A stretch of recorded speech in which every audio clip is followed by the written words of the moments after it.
Hai Mamis, hari ni saya nak tunjukkan macam mana cara kita nak panaskan tungku herba macam ni dengan cara yang paling senang.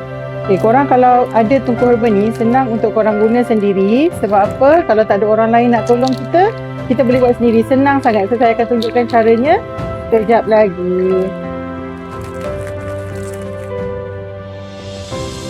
First, saya akan panaskan tungku herba ibu tumbai ni atas burner tumbai. Lebih kurang dalam 15 minit ke 20 minit. So lepas dah 15 ke 20 minit macam tu, saya akan test dulu ke atas tangan. Ataupun kalau kita pakai baju, boleh direct je atas baju terus. Kita test. Kalau kepanasan dia cukup, ngam, dan kita dah boleh teruskan bertungku. Mami kalau nak guna tungku ni, biasanya kalau macam saya akan guna dekat kawasan sini. Ini memang hari-hari akan rasa lenguh. So kita akan bertungku dekat kawasan sini. Kita nak dapatkan kepanasannya, kita just tekap. Tak perlu tekan kuat-kuat sebab dia 600 gram. Berat dia boleh buat kita rasa hangat. Okay, lepas tu saya akan turun ke bahagian lengan. Kat bahagian muscle kita ni, kat bahagian sini dengan bahagian bawah ni. Kenapa saya suka buat dekat sini? Sebab kawasan ni kita akan tampung baby. Kita akan tampung baby dengan berat. So kita akan cepat rasa lenguh dekat kawasan sini. So kat sini pun kita boleh tekap.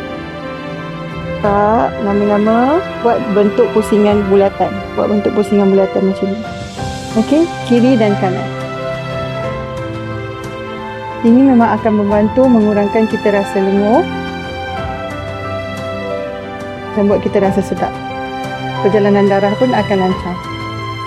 Dan kemudian kita boleh ke arah perut. Untuk yang bersalin normal. Okey, siapa yang bersalin normal, kita boleh buat dekat urutan dekat kawasan perut. Saya akan tekankan dekat bahagian ari-ari. Okey, bawah sini. Bagi yang period pun boleh. Bagi yang nak melancarkan head pun boleh. Okay, kita letak dekat bahagian ari-ari. Kita akan rasa lenguh juga dekat joint kat sini. Sini pun kita boleh tekapkan.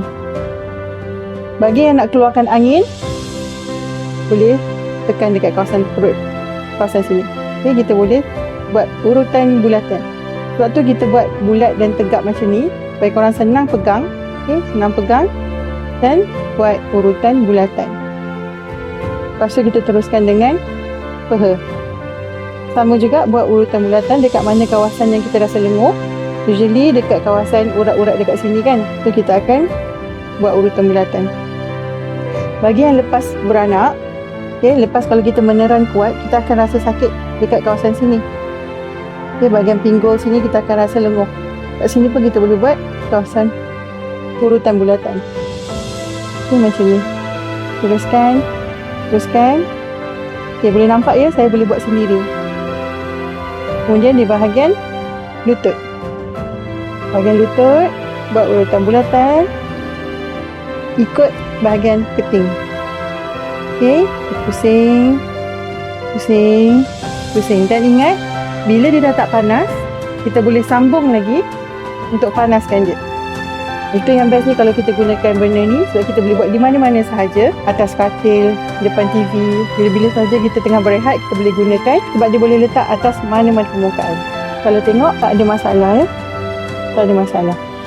So kita boleh letak mana-mana permukaan. Lepas dia dah mula suam-suam, dah tak rasa, kita sambung saja letak. Tunggu lagi dalam 10 minit macam tu. Sebab kita pun boleh had dan rasakan pengaliran darah tu. Tunggu dia 10 minit dan kita boleh sambung lagi. Sambung. Sampai ke bawah bahagian kaki. Dan boleh juga kat tapak kaki. Kalau kita nak pijak pun boleh. Nampak ke? Macam tu. Alright. Tungku herba ibu boleh guna untuk satu badan.